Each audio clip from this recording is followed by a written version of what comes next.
हाय बच्चों, आज के इस लेक्चर में हम लोग डिस्कस करेंगे एनसीईआरटी के चैप्टर 3 का कुछ एग्जाम्पल और एक्सरसाइज क्वेश्चन।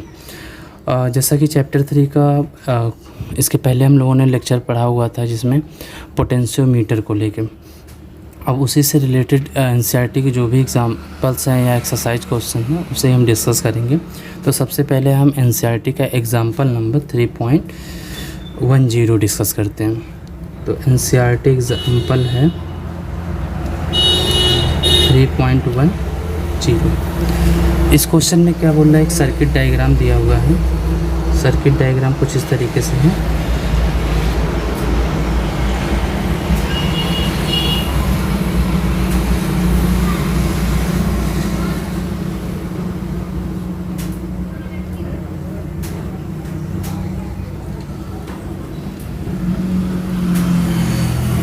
ये आप देख सकते हो सर्किट डायग्राम यहाँ पे जो गिवन है। यहाँ पे बी वोल्ट का ड्राइविंग सेल एक तरीके से लगा हुआ है, सोर्स सेल जिसको बोल सकते हो। ये बी वोल्ट का सेल लगा हुआ है और इसमें जो एसी पॉइंट है इसके बीच जो वायर लगा हुआ उसका ओवरऑल रेजिस्टेंस ही बोल रहे हैं R0 है। और उसके बाद यहाँ पे पैरेलल में एक और रेजिस्टेंस R लगा हुआ है और यहाँ से ये यहाँ पे टच किया हुआ है। अब ये जो पॉइंट जहाँ पे टच कर रहा है ये वायर के जस्ट एसी वायर के जस्ट मिड पॉइंट पे टच कर रहा है। तो आपसे क्वेश्चन ये इनका है कि यहाँ पे इस रेजिस्टेंस के क्रॉस कितना वोल्टेज होगा। मीन्स बी वोल्ट तो टोटल यहाँ पे अप्लाई हो रहा है, तो इस रेजिस्टेंस के क्रॉस कितना वोल्टेज होगा। तो इस सर्किट को हम थोड़ा सा सिंप्लीफाई करते हैं। तो सिंप्लीफाई करने के लिए हम क्या कर सकते हैं, एक स्टेप यहाँ पे, बिकॉज ये पूरा एसी वायर के ये मिड पॉइंट पे टच कर रहा है। तो एसी वायर का पूरा रेजिस्टेंस ओवरऑल रेजिस्टेंस कितना है, R0 है। तो मिड पॉइंट का मतलब ये है कि इसको दो पार्ट में ये ब्रेक कर रहा है ये पॉइंट। तो दो पार्ट में मतलब ये हाफ इधर है हाफ ये है। तो हाफ का रेजिस्टेंस कितना हो जाएगा, R0/2। जितना पूरा रेजिस्टेंस उसका क्या हो जाएगा, हाफ। अगर लेंथ लेंगे तो उसका हाफ जो है उसका रेजिस्टेंस भी हो जाएगा। तो पूरा रेजिस्टेंस कितना R0 है, तो ओवरऑल हाफ रेजिस्टेंस R0/2। तो इस सर्किट को हम इस तरीके से चेंज कर सकते हैं, जैसे कि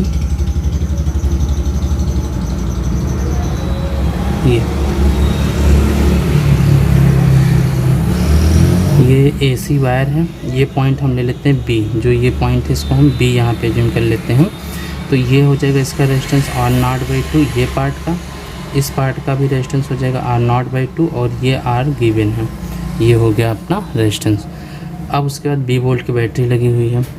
अब अगर हमें यहाँ पे पोटेंशियल निकालना है तो इन दोनों का इक्विवेलेंट रेजिस्टेंस हम निकाल लें। इन दोनों के इक्विवेलेंट रेजिस्टेंस अगर हम निकाल लेते हैं उसको हम R1 मान लेते हैं। तो हमारा अब सर्किट जो होगा चेंज होके अब ये बन जाएगा कुछ इस तरीके से।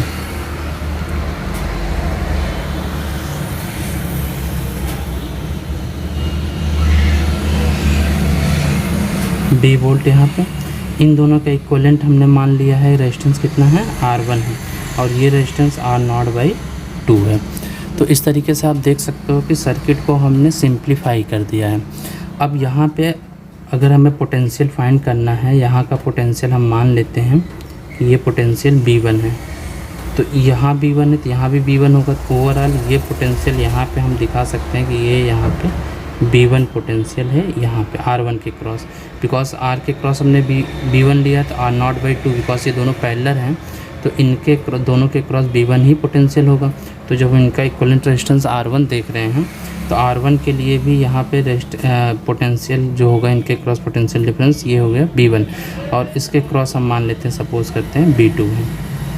ओके, तो अगर हमें ये B1 की वैल्यू यहाँ पे निकालनी है तो सबसे पहले हमें यहाँ पे करंट हमें पता करना पड़ेगा, करंट कितनी फ्लो कर रही है। तो सो B1 इक्वल टू हम यहाँ पे लिख सकते हैं I/R1, तो जिससे हमें यहाँ का पोटेंशियल पता चल जाएगा। तो इसके लिए सबसे बड़ा टारगेट ये आता है हमें कि हमें R1 तो फाइंड करना ही करना है, उसके पहले हमें क्या करंट भी फाइंड करना है। तो सबसे पहले हम R1 की वैल्यू फाइंड आउट करते हैं कि R1 की वैल्यू क्या होगी। तो R1 is the equivalent resistance of R0/2 and R. So R0 2 and R not by 2 और आर का इक्वलेंट रेजिस्टेंस क्या है R1 है। तो बिकॉज ये दोनों पैरेलल में हैं तो लिख सकते हैं 1/R1 equal to 1/R not by 2 plus R 1/R। ये हो जाएगा बिकॉज ये दोनों पैरेलल में है तो पैरेलल में इक्वलेंट रेजिस्टेंस हमने R1 ले लिया तो R1 इक्वल टू हम लिख सकते हैं 1/R not by 2 plus 1/R। अब इसको अगर हम सिंप्लीफाई करते हैं तो यहाँ पे हो जाएगा ये 2 ऊपर चला जाएगा, then R not into R, और उसके बाद जो है इसको हम सिंप्लीफाई करेंगे तो हो जाएगा 2R प्लस R नॉट। ये हो जाएगा हमारा इसकी वैल्यू। देन R1 की वैल्यू हो जाएगी R not into R upon 2R plus R not. ये हो जाएगा हमारा R1 की वैल्यू। अब R1 की वैल्यू जैसे ही हमें मिल जाती है देन अब हम क्या करेंगे, इस पूरे सर्किट का इक्विवेलेंट रेजिस्टेंस निकालेंगे। इक्विवेलेंट रेजिस्टेंस ऑफ सर्किट को हम मान लेते हैं R डैश है, ये इक्विवेलेंट है। R डैश की वैल्यू किसके बराबर होगी, R1 plus R not by 2, because ये दोनों अब क्या हैं सीरीज में हैं। तो यहाँ पे हम लिखेंगे R1 plus R not by 2। तो यहाँ पे R1 की वैल्यू कितनी है, R not into R by 2R plus R naught plus R not by 2। R1 की वैल्यू हमने निकाल रखी है तो सो हमने यहाँ पे R1 की वैल्यू दी है, ये है R नॉट बाई 2। अब इन दोनों का हम सम कर लेते हैं। सम करने के लिए एलसीएम लेंगे तो क्या हो जाएगा LCM 2R plus R not.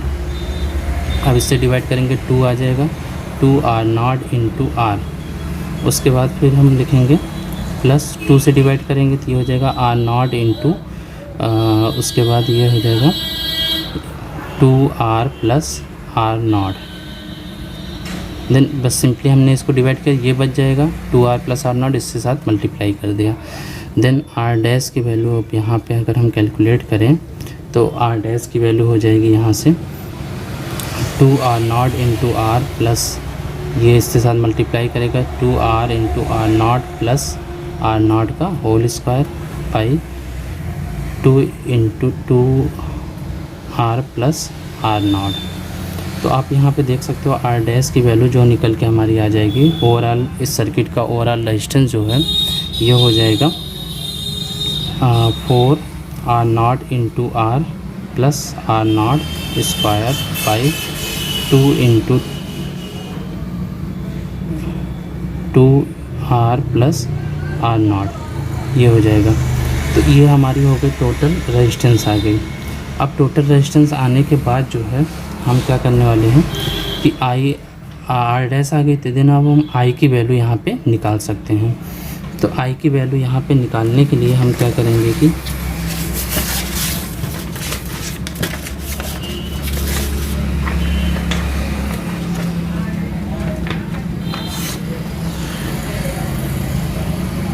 Okay then अब हम यहाँ पे R डैश की वैल्यू हमें पता चल गई है। देन I की वैल्यू अगर हम निकालें I इक्वल टू, तो I इक्वल टू क्या हो जाएगा टोटल पोटेंशियल अपान टोटल रेजिस्टेंस। तो टोटल पोटेंशियल इसका क्या है V है, टोटल रेजिस्टेंस क्या है R डैश। तो I equal to V upon R dash. जैसा कि आप देख सकते हो टोटल पोटेंशियल कितना है V है, और टोटल इस सर्किट का जो है रेजिस्टेंस हमने निकाल लिया है कितना। यहाँ पे आप देख सकते हो हमने इसको सिंप्लीफाई किया, सिंप्लीफाई करने के बाद R1 हमने निकाली, R1 इसके साथ सीरीज में, सो सीरीज में हमने निकाल लिया R dash overall equivalent resistance. तो overall equivalent resistance R dash की वैल्यू यहाँ पे रख देंगे।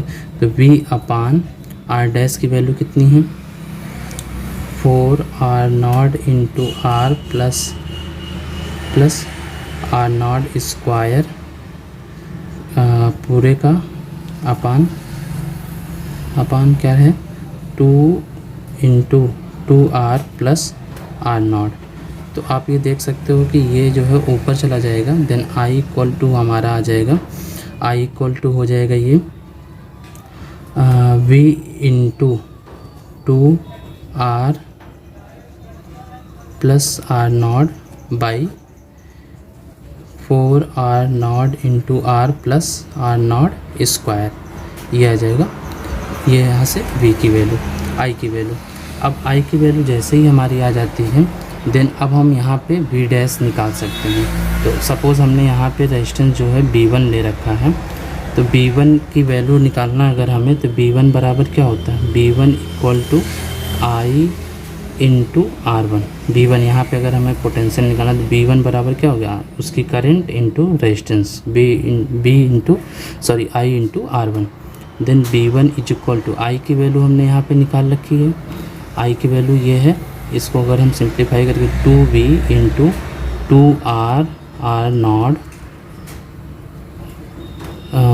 2r plus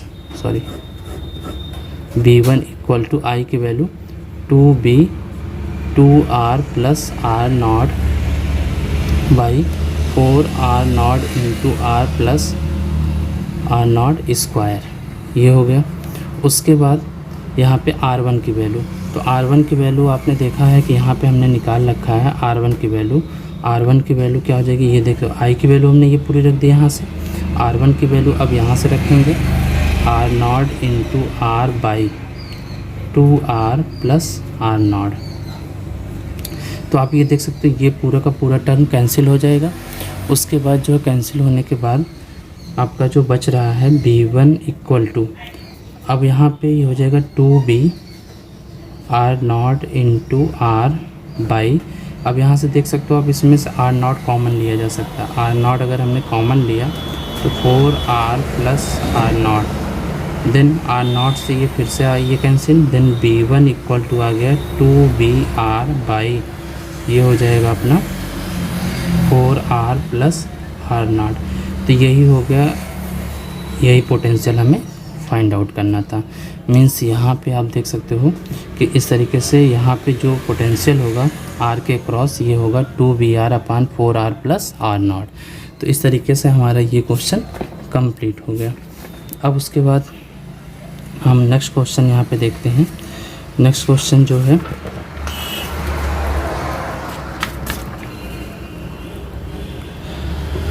okay, next question हम यहाँ पे देखेंगे। ये पोटेंशियोमीटर से रिलेटेड क्वेश्चन है आपके एक्सरसाइज में। एक्सरसाइज का क्वेश्चन नंबर है, क्वेश्चन नंबर है 3.12, एक्सरसाइज का है 3.12। इस क्वेश्चन में क्या है, बोल रहे हैं हम कि हमने किसी पोटेंशियोमीटर में जब हमने 1.25 वोल्ट का सेल लगाया, तो हमें जो बैलेंसिंग लेंथ मिल रही है L1 की वैल्यू मिल रही है 35 सेंटीमीटर पे। उसके बाद जो है अब यहाँ पे कोई दूसरा सेल E2 मान लेते हैं हमने लगाया, तो उस समय जो बैलेंसिंग लेंथ मिल रही है उसको हमने E1 को हटा दिया, E1 के जगह पे हमने E2 दूसरा सेल लगाया है, और उस सेल के लिए जो बैलेंसिंग लेंथ मिल रही है ये मिल रही है 63 सेंटीमीटर मिल रही है। देन हमें यही सेल की EMF फाइंड करना है कि इस सेल का EMF क्या रहा होगा। तो जैसा कि हमें पता है कि दो सेल जब हम कंपेयर करते हैं तो उस समय हमें क्या होता है, E1 by E2 is equal to L1 by L2, ये फॉर्मूला हम यूज़ करते हैं। तो यहाँ से हमें दिख रहा है कि E2 की वैल्यू फाइंड करनी, देन E2 बराबर हो जाएगा L2 अपान L1 इंटू E1। अब ये सारी वैल्यू हम पुट कर देंगे, देन 63 बाई 35 इंटू E1 की वैल्यू 1.25, एंड देन इसको जब आप सिंप्लीफाई करते हो तो इसकी वैल्यू आ जाती है 2.25 वोल्ट। तो इस तरीके से हमारे सेकेंड सेल का EMF आ गया E2 की वैल्यू 2.25 वोल्ट। ओके, देन इसके बाद हम लोग नेक्स्ट क्वेश्चन करते हैं। नेक्स्ट क्वेश्चन हम करेंगे एग्जाम्पल, NCERT एग्जाम्पल का एग्जाम्पल जो कि 3.6 है। ये क्वेश्चन छूटा हुआ था, तो इस क्वेश्चन को भी हम देखते हैं कि NCERT 3.6, इसमें एक जो है क्यूब दिया हुआ है इस तरीके से।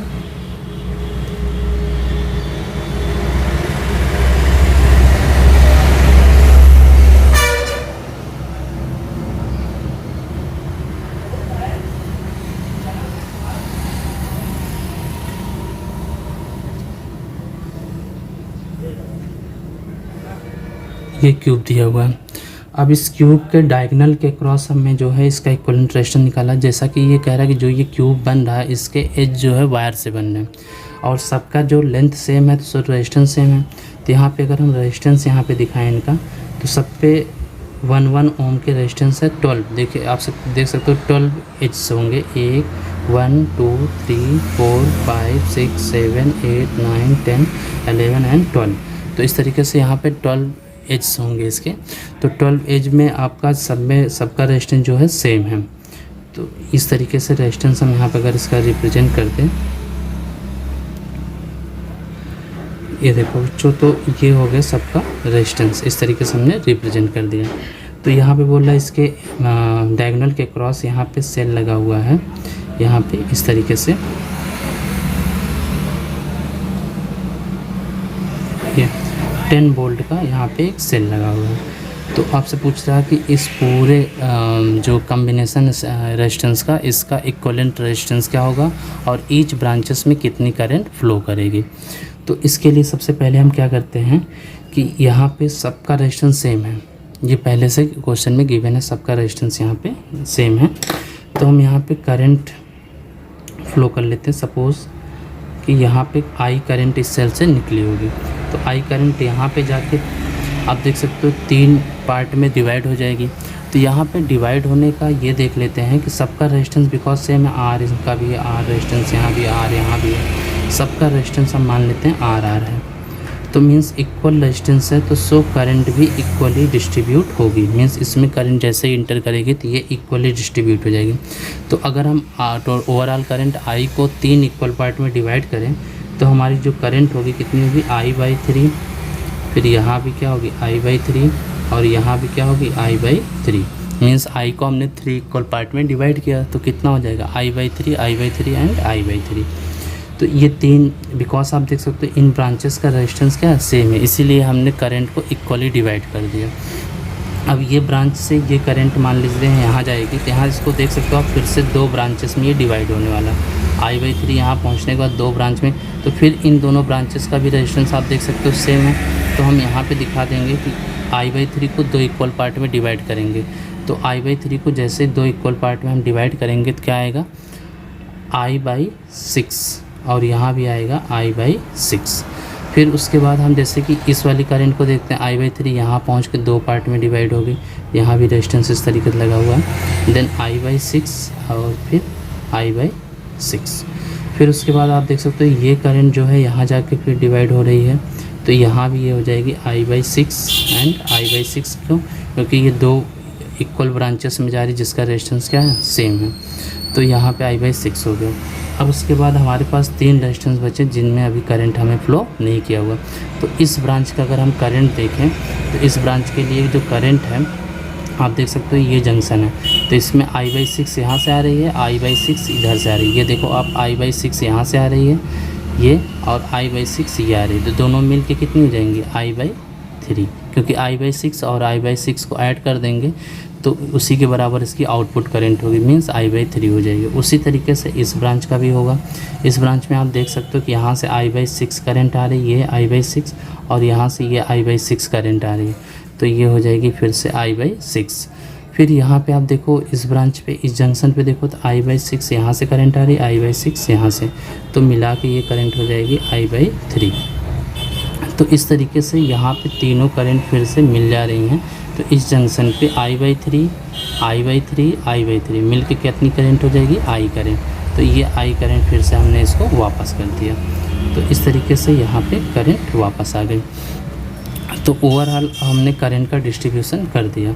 तो अब हमें क्या करना है, यहाँ पे लूप रूल अप्लाई करना किरचॉफ लॉ के अकॉर्डिंग। किरचॉफ लॉ के अकॉर्डिंग जो लूप हम बनाएंगे आप ध्यान दीजिएगा। यहाँ से देखिए स्टार्ट करते हैं, ये होते हुए यहाँ से ये, फिर उसके बाद यहाँ से ऐसे होते हुए फिर ये, इस तरीके से लूप बनाएंगे हम। ये किनारे किनारे आप देख सकते हो, फिर से देख सकते हैं 10 वोल्ट का यहाँ से इस तरीके से करंट यहाँ से होते हुए ये जाके यहाँ पे, तो एक लूप ये बन रहा है। तो इस लूप की जो डायरेक्शन होगी आप देख सकते हो कि ये लूप फर्स्ट है। इस करंट की जो डायरेक्शन होगी ये होगी क्लॉकवाइज। तो इसके अकॉर्डिंग हम शुरू करते हैं इक्वेशन लिखना। बिकॉज इसमें लो से हाई जा रही है, सो लिखेंगे +10। उसके बाद इसमें आप देख सकते हो कि करंट कहाँ जा रही है, हाई टू लो, बिकॉज ये रेजिस्टेंस है, ये हाई से लो जा रही है। यहाँ भी रेजिस्टेंस हाई से लो और यहाँ भी हाई से लो। तो हाई से लो के लिए negative sign -I/3 into R means current into corresponding resistance. फिर उसके बाद इसके लिए देखते हैं, तो यहाँ भी माइनस होगा बिकॉज हाई से लो, तो यहाँ पे हो जाएगी करंट I/6 इंटू R। फिर माइनस यहाँ लगाएंगे क्योंकि हाई से लो है, तो यहाँ पे फिर से आ जाएगा कितना, I/3। यहाँ देख सकते हो आप करंट I/3 इंटू R = 0। अब इन सबको हम सिंप्लीफाई कर लेंगे 10। इन सब का एलसीएम ले लेते हैं। एलसीएम आएगा हमारा 6, देन ये हो जाएगा 3 से करेंगे 2 मीन्स -2IR -IR -2IR = 0। अब उसके बाद यहाँ पे सिंप्लीफाई करने पर जगह 10 और ये सबको ऐड करेंगे तो -5IR ये हो जाएगा 6 = 0। तो यहाँ से हम लिख सकते हैं क्या है कि 10 = 5IR/6। तो हमें यहाँ पे ओवरऑल करंट की वैल्यू निकालनी है। तो करंट की वैल्यू निकालने के लिए I = क्या हो जाएगा, I = 10 × 6/5R। बिकॉज इसमें R की वैल्यू जो दे रखी है, R की वैल्यू 1 ओम है, सारे रेजिस्टेंस की वैल्यू कितनी है, 1 ओम है।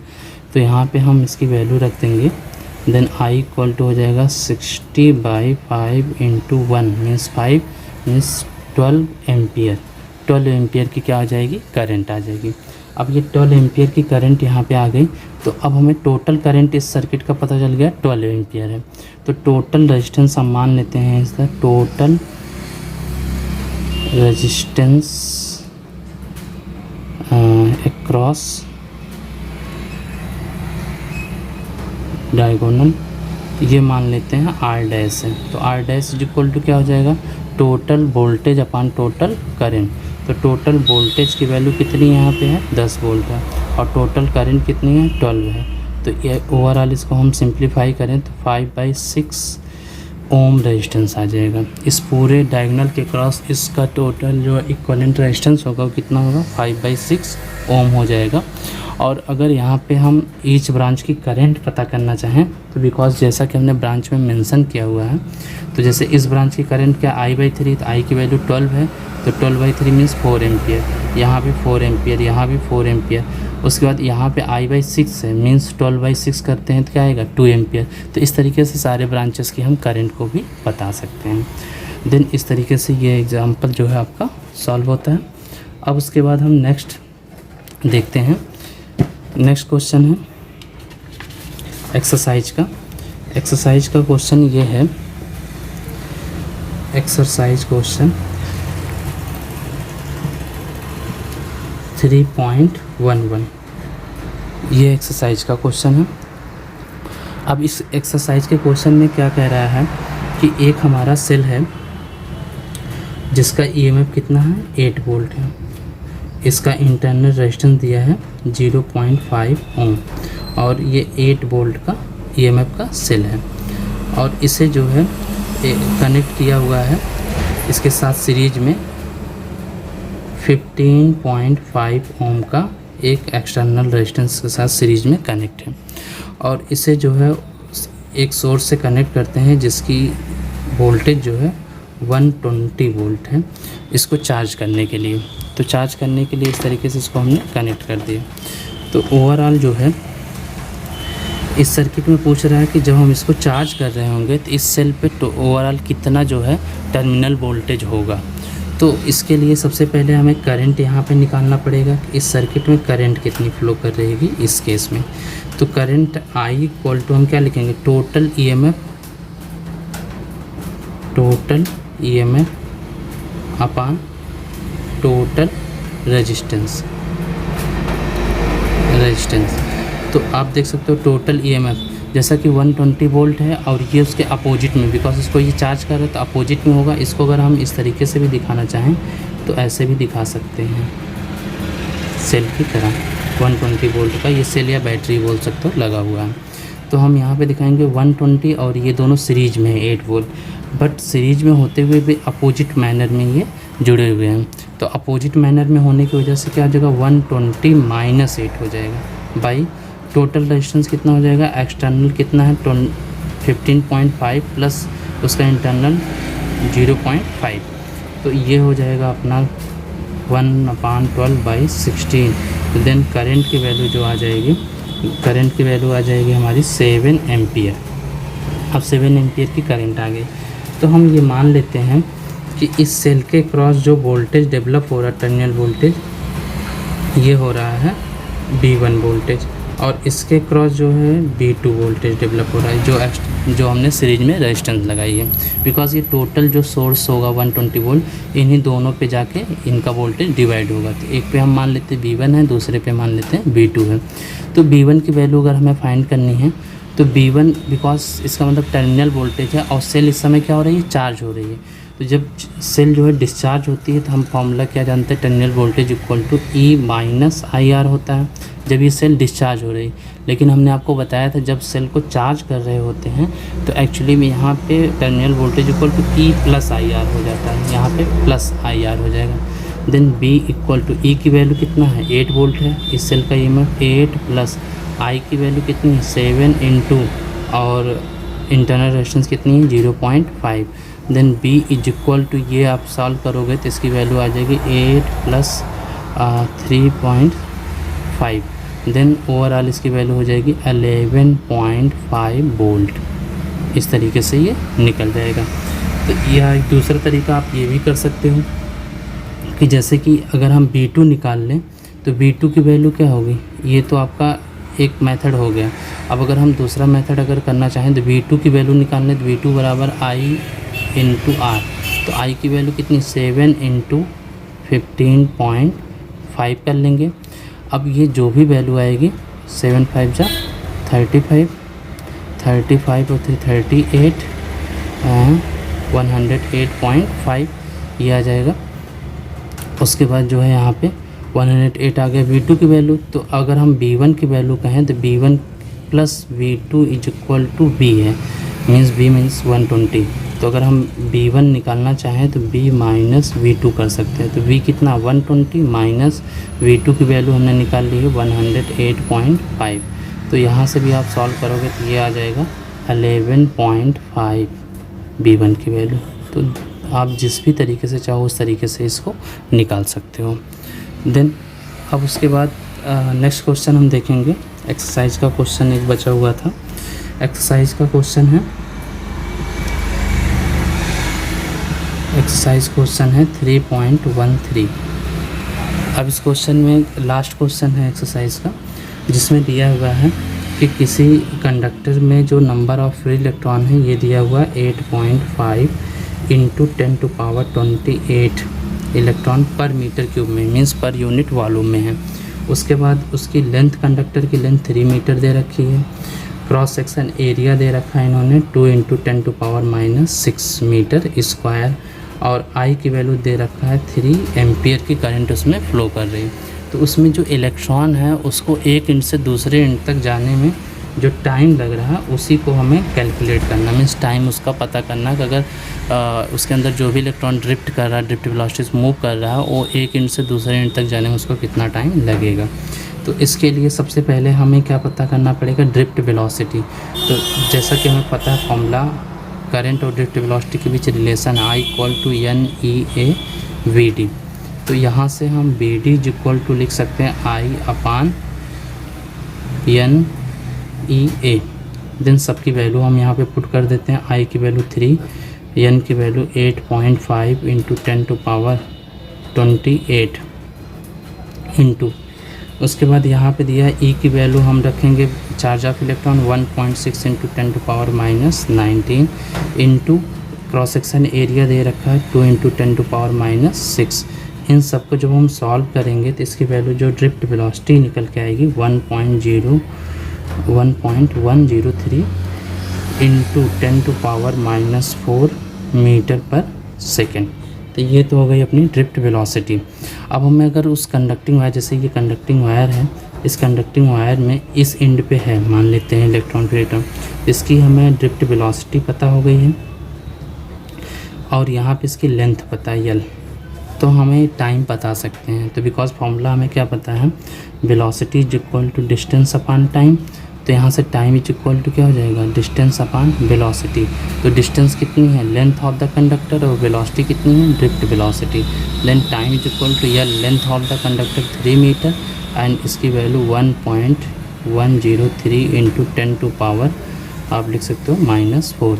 अब इसको हम सॉल्व करेंगे तो इसकी वैल्यू आएगी 2.72 इंटू 10 टू पावर 4 सेकेंड। तो ये हो गया, हमें टाइम कैलकुलेट कर लिया कितने टाइम में इस एंड से इलेक्ट्रॉन इस एंड तक जाएगा। ओके, देन इस तरीके से सारा एक्सरसाइज का न्यूमेरिकल्स और एग्जाम्पल न्यूमेरिकल सारे सॉल्व हो गए।